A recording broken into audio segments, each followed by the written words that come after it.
That night, in the Lakeside Manor community, a man opened his front door. Just one knock, one brief moment, and a single gunshot tore through the quiet of this retirement neighborhood. Within seconds, 911 lines began lighting up. I live on Wood Duck Drive in Lakeside Manor. They knocked on that man's door and then shot. I don't know if they hit him. Deputies rushed to the scene with their body cameras already rolling, not knowing what they were about to walk into. What they found was a 65-year-old man lying in a widening pool of blood, his front door kicked off its hinges, and not a single suspect in sight. Why this house? Why this man? And who was really standing behind that door that night? To understand why that night mattered so much, you have to know the man who lived in the condo on Wood Duck Drive. He was a former non-commissioned officer in the United States Air Force. After his service, he built his own company from the ground up, Carrier Electronics, running it on his own.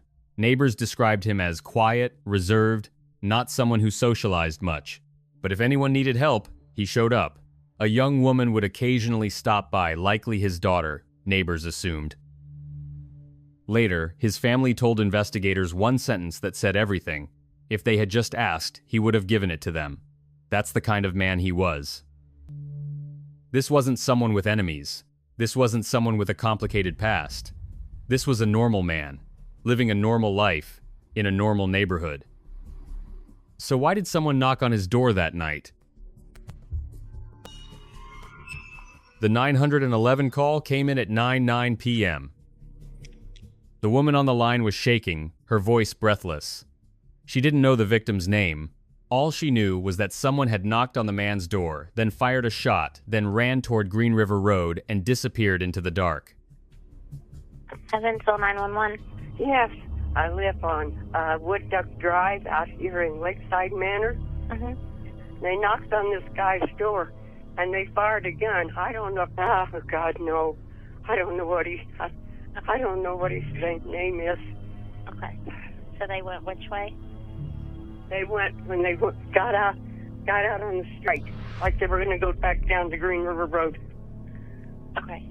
Did he answer the door? Pardon? Did the guy answer the door when they knocked on the... Yeah, and the door's wide off. Is the door still open? Yes, ma'am. Okay. How many shots did they fire? They only shot one. One shot, okay. But he could be late.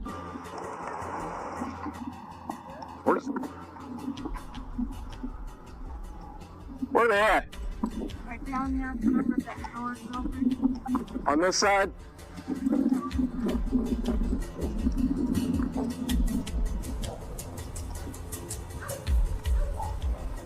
Deputies arrived with their body cameras already recording. Lakeside Manor was known for its quiet, a retirement community, where gunshots were not something people were used to hearing. But tonight, the front door of a condo had been kicked in, and inside, blood was already spreading across the floor. Where you shot at, partner? In the belly? You know? They found him there, motionless, unresponsive, no identification on him. Step it up. Shit. Where's it at? Right in the leg. Femur. Is the tourniquet gonna get high enough? Here. Where's the pressure at? Put that pressure on. Hey, stay with me, bud. Pull him. Wake up. Stay with me. Flatten him out. Keep that pressure on him. Keep that airway open on him. Yeah, he's still breathing. Oh. You can't lose so much of a pulse. We got a constant coming too. I'm not getting any pulse here. The wound was to his left hip a single round, but placed in one of the most dangerous areas possible. The femoral artery runs right through that region. Yeah, down the Upper thigh. upper thigh. I didn't hear. There could be. Is there anything more than one? Do you see anything else, or is it just that? I didn't see anything. I'm for an exit right now. His pulse is real weak. Yeah, there you go. You do not let pressure off. Yep, I got you. Whatever you do, don't let pressure off. You need me to grab it? The officers didn't hesitate. They applied direct pressure to the wound, trying to hold a pulse, trying to hold onto his breathing as blood soaked through their hands at an alarming rate. His pulse weakened. His breathing turned irregular. One officer kept calling out to him, even though they didn't yet know his name. EMS arrived, and as they transferred him onto the stretcher, the pressure on the wound never let up, not for a second. On the way to the hospital, there was only one thing left to hope for, that the femoral artery hadn't been completely severed. But the deputies who remained at the scene didn't have time to wait for news. They had a case to work. The deputies who remained at the scene began their work in silence.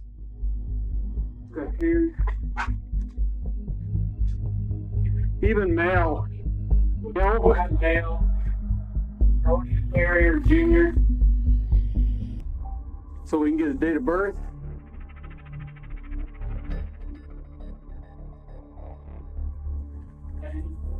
My phone is too far. I've got my phone. I've got it. The only thing we moved was the cushion for pressure. Why this? The door had been kicked in. A trail of blood stretched from the threshold into the living room. He had been shot right at the doorway, then tried to crawl back inside. A single .22 caliber shell casing lay near the doorframe. One shot, no others. Shell casing? That's right here. Right there. Okay. That's a freaking long, that's 22 long. Investigators searched the condo but found no wallet, no driver's license, nothing that told them who the man was. Just a cell phone lying on the floor beside where he had collapsed. They knocked on doors up and down the block. One neighbor reported seeing a dark-colored pickup truck speeding out of the area without its headlights on. A small detail, but at that moment, it was all they had. So, to be honest, the door looks like it's been kicked in, so I don't know if this was like a robbery or if he fell right when the shot hit or what. Because once he got hit, he crawled back towards the back. Here I am. Hi, sir. I guess we're getting you out of bed a little bit. Yeah, I was okay. I thought I heard a gunshot. I heard a cough through the way. Hey, but you weren't. You were in bed. Did anybody? Truck, it was up a little bit higher than that, I think. Okay, higher than that F-150? Yeah, it was sitting a little higher, but it was a dark color, and he went tearing out of here and down Spring Valley, no lights. So was it one individual? I could not tell. He was really moving. Okay. And he hit here. But you don't know what style. Was it the same style truck or a different style? It was basically the same style as that truck. Okay, so you think it's an F-150, a Ford? I would say it was a good bet that it was a Ford. So did you recognize the truck? Did you? No, I've never seen that truck in this neighborhood before. Do you know this gentleman down here, Odie, very well at all? No. Okay, but have you seen, I mean, I guess much traffic coming in and out of his apartment or anything? Or nothing? No. Where do you live here? Did you hear anything or see anything? Yeah, I heard half an hour ago, 20 minutes ago. Okay. What? How many? Just one or just one? Okay, but you didn't see anything once you heard it? Do you know this gentleman that lives down in front of you? Drive that truck right there. Okay. Do you know anybody that would be coming and going from his apartment or anything? Has he by himself, and he has one. You think it might be his daughter? Okay. Is she older? He's young. Okay. Okay. Good enough. At the hospital, doctors did everything they could. Emergency surgery, attempts to stabilize him. But when the femoral artery is compromised, time is not on your side. He was rushed into the operating room in critical condition, and he never left it conscious. I'm bringing you a gunshot wound to the left femoral artery. Gunshot wound to the left femoral. He's in pretty bad shape. Yep, you good? Did they give you a pressure? It was like... Did they know this guy or anything? No, somebody knocked on the door. He opened the door with had one shot. So don't know if there's any relation or not.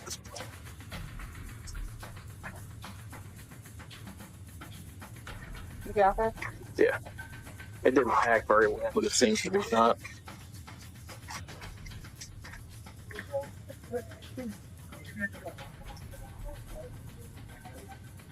Hi there, sir. What's your name? Oh no.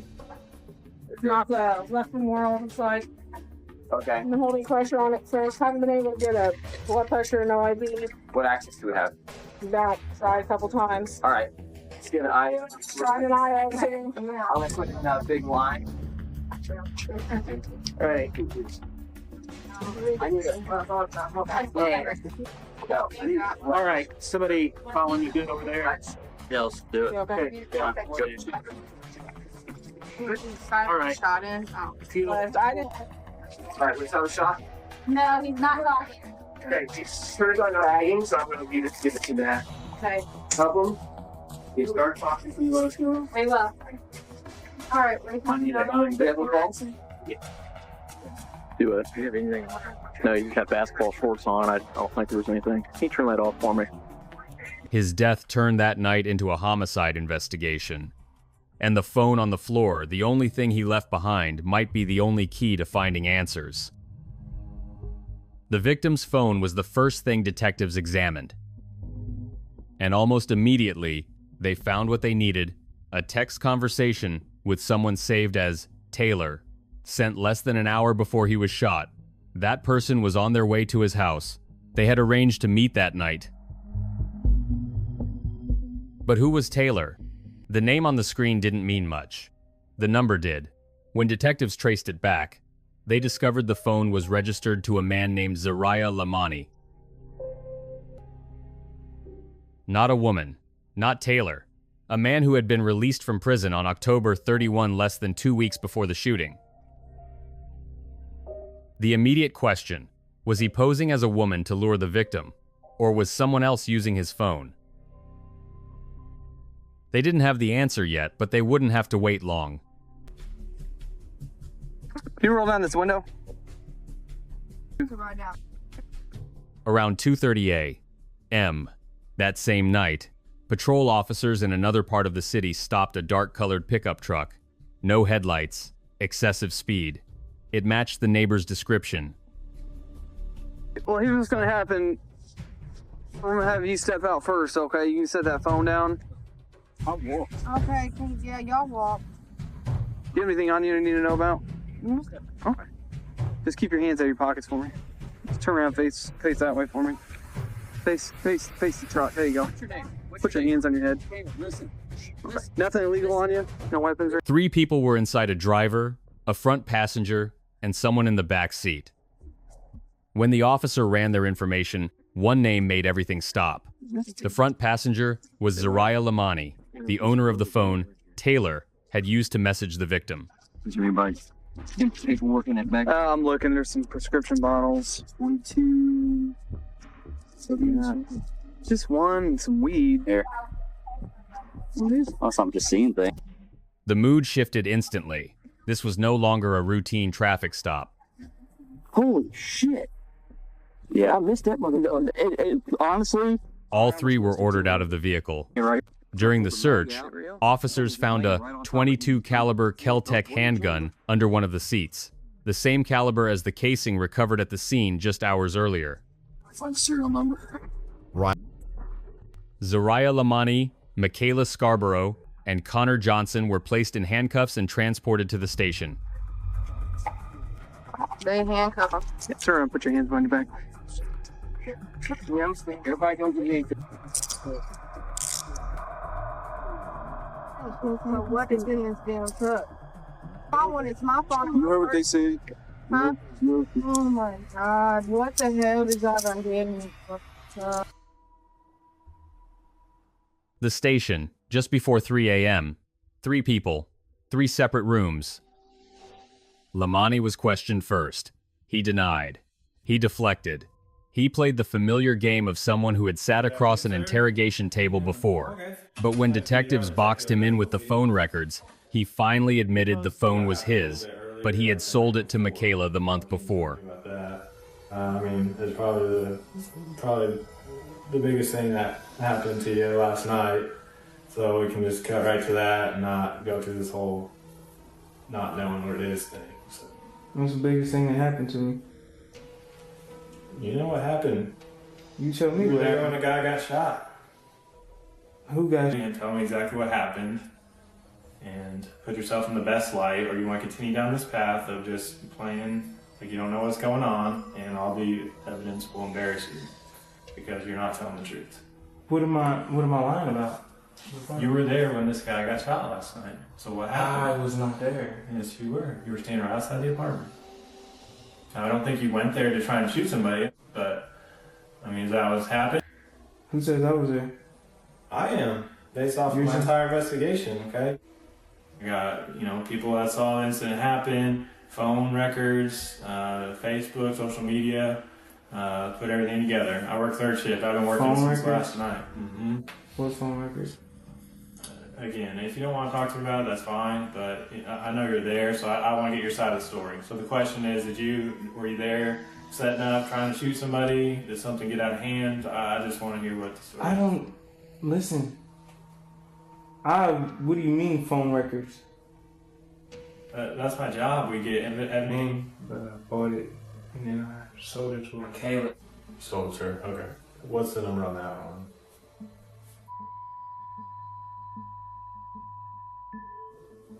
When did you sell it to her? Had to have been about, no, when I got out.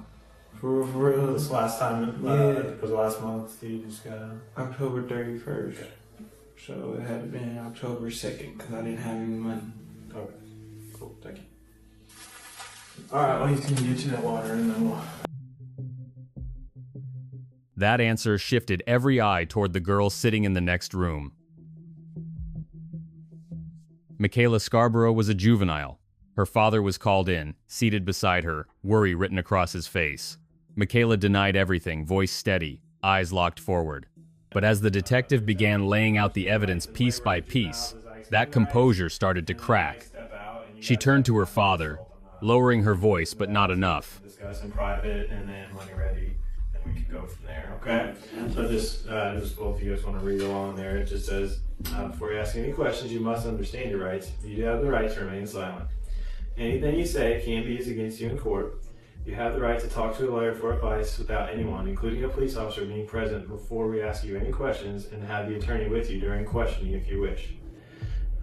A lawyer will be appointed for you before questioning if you wish.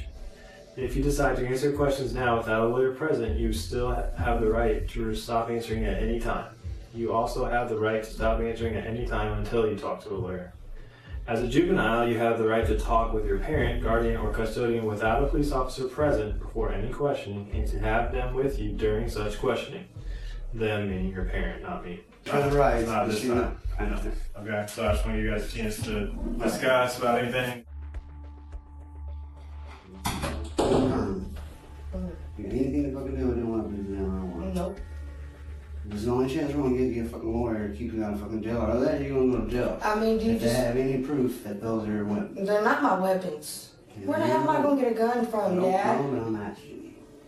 Well, because I'm just saying, if there's any bullshit that comes out of the fucking woods, they can come back and charge you with this shit. Tell me right fucking now. That's what I just told you. That's why I asked you. She's not being charged right now. So they can come back. Are you sure? Yes. I mean, do you want to? No. No, if there's no bullshit that can come up, then There's no bullshit that can come up with me with them guns at all. Open the door.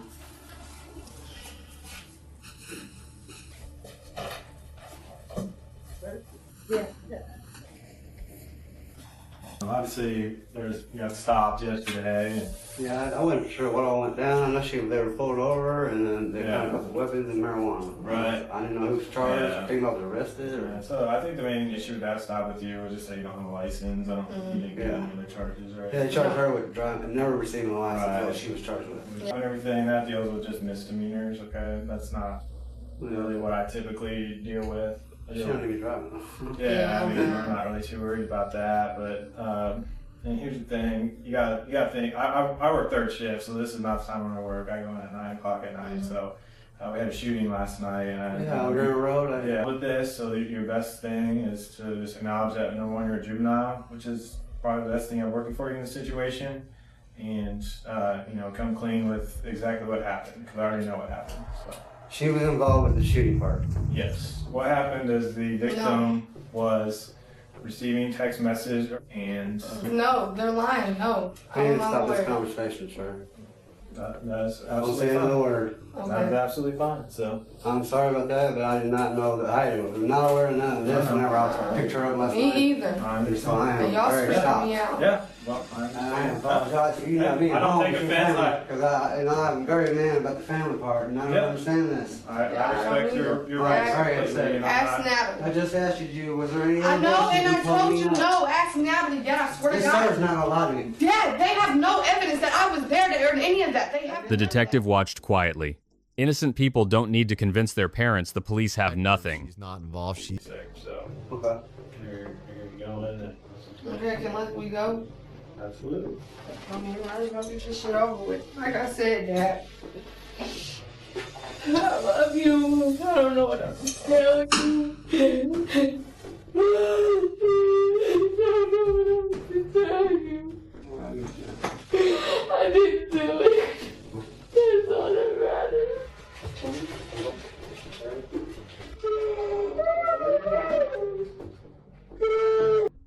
Then came Connor Johnson.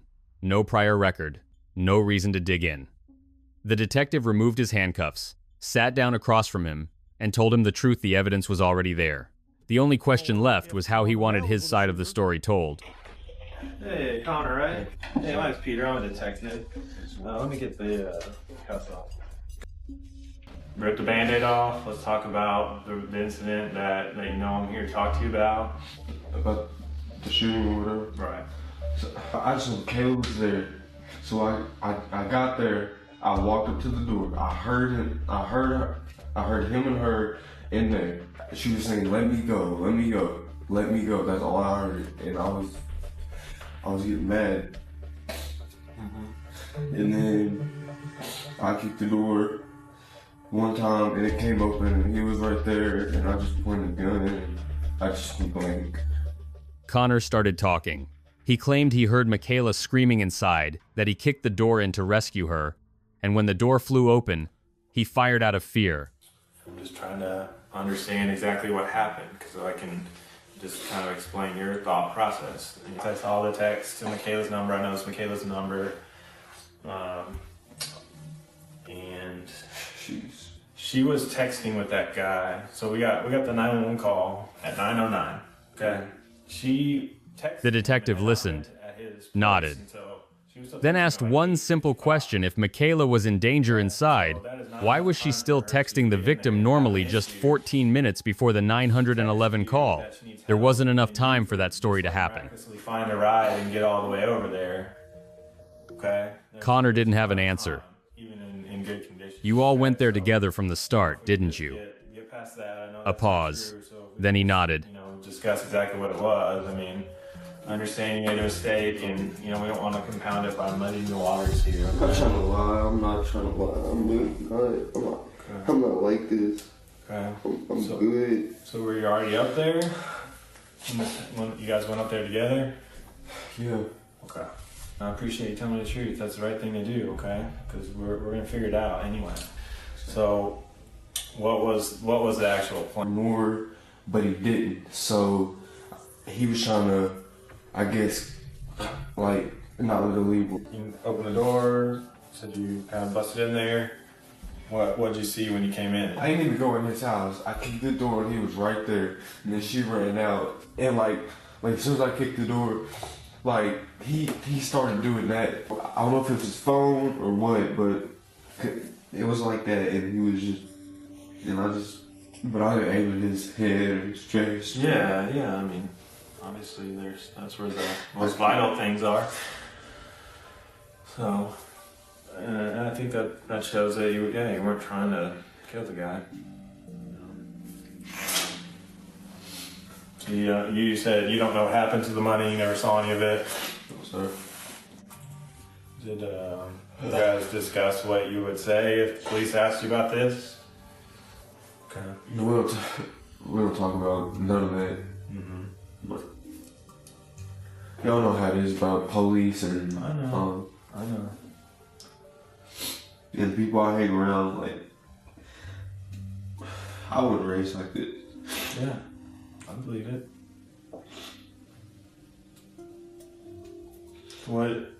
What'd you guys do after that? We just went riding around. Where was the truck parked at? Okay, right. It was like outside his house. In a parking spot? Yeah. Okay. And which way did you leave? I don't remember. Everything happened so quick. How many times did you fire? One time. And then what did you have to fire? Connor Johnson received 20 years after pleading guilty to manslaughter. Michaela Scarborough and Zariah Lamani, the two behind the plan, each received 4 years. 3 people, 3 sentences, and 1 family permanently shattered.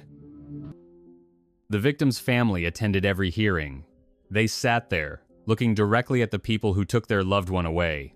And what his sister could never forget wasn't the sentence, it was the moment Michaela waved to her father in the courtroom as if this were routine. No remorse, no emotion. She still had a father to wave to. Their family did not. This wasn't just a robbery gone wrong.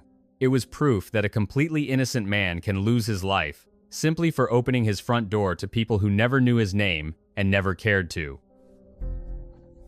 And the most painful lesson didn't come from the verdict or the courtroom. It came from a single sentence, his sister said. If they had just asked, he would have given it to them. That's who he was. A man willing to give, and in the end, everything was taken from him by people who never understood that. There's one detail in this case that many people still debate, Michaela. Scarborough was the one who planned it all. The one who posed as Taylor. The one who brought the group to that house. Yet she received 4 years. Connor Johnson, the one who pulled the trigger, received 20. In your opinion, who carries the greater responsibility? The planner or the one who fired the shot? Leave your thoughts below. And if you want to see more cases captured through real body cam footage, don't forget to subscribe and turn on notifications so you don't miss the next one.